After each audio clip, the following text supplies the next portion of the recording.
हर बार किसी की जान बचाने के बाद स्पाइडरमैन चुपचाप अपनी बालकनी के रास्ते घर लौट आता था ताकि कोई उसकी असली पहचान न जान सके। लेकिन इस बार उससे एक बड़ी गलती हो गई। वह दरवाजा लॉक करना भूल गया। तभी उसके दोस्त कमरे में आ गए और पीटर को तुरंत छत से चिपकना पड़ा ताकि कोई उसे देख न सके। लेकिन उसके हाथ से खून बह रहा था। जैसे ही सब लोग बाहर निकलने लगे, खून की कुछ बूंदें फर्श पर गिर गईं। इतनी हल्की आवाज कोई आम इंसान नहीं सुन सकता था। लेकिन हैरी के पिता नॉर्मन ऑसबॉर्न को तुरंत कुछ गड़बड़ महसूस हुई। उन्होंने फर्श पर पड़े ताजा खून के धब्बे देखे और उनके मन में शक पैदा हो। वे बालकनी में जाकर काफी देर तक आसपास देखते रहे, मगर उन्हें कुछ भी दिखाई नहीं। फिर भी उनके मन का संदेह खत्म नहीं हुआ। कुछ देर बाद पीटर कपड़े बदलकर डिनर टेबल पर आ गया। तभी आंटी में की नजर उसके घायल हाथ पर पड़ी। ये देखते ही नॉर्मन ऑसबॉर्न का चेहरा बदल गया, क्योंकि उन्होंने तुरंत पहचान लिया कि यह वही घाव था जो कुछ समय पहले स्पाइडरमैन को उनकी पिछली लड़ाई में एक ब्लेड वाले बम से लगा। अब सारी कड़ियां जुड़ चुकी थीं। उन्होंने बहाना बनाया और तुरंत वहां से निकल गए। असल में नॉर्मन ऑसबॉर्न ही खतरनाक ग्रीन गॉब्लिन था। वह पहले भी कई बार स्पाइडरमैन से लड़ चुका था, लेकिन हर बार हार गया था। अब जब उसे स्पाइडरमैन की असली पहचान पता चल चुकी थी, उसने उसे शारीरिक नहीं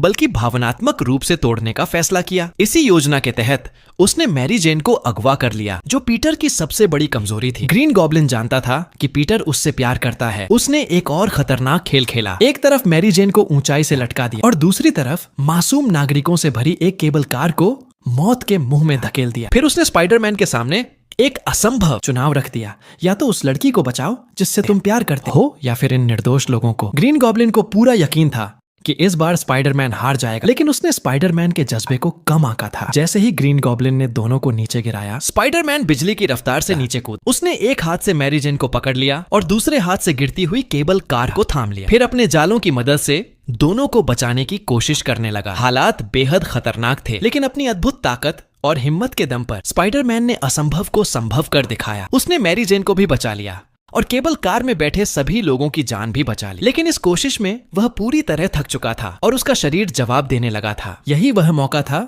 जिसका ग्रीन गॉब्लिन इंतजार कर रहा था। उसने अपने ग्लाइडर से स्पाइडरमैन पर हमला कर दिया। तभी पुल पर मौजूद सैकड़ों लोग स्पाइडरमैन के समर्थन में खड़े हो गए। वे चिल्लाने लगे, स्पाइडरमैन हमारा हीरो है, उसे मत मारो।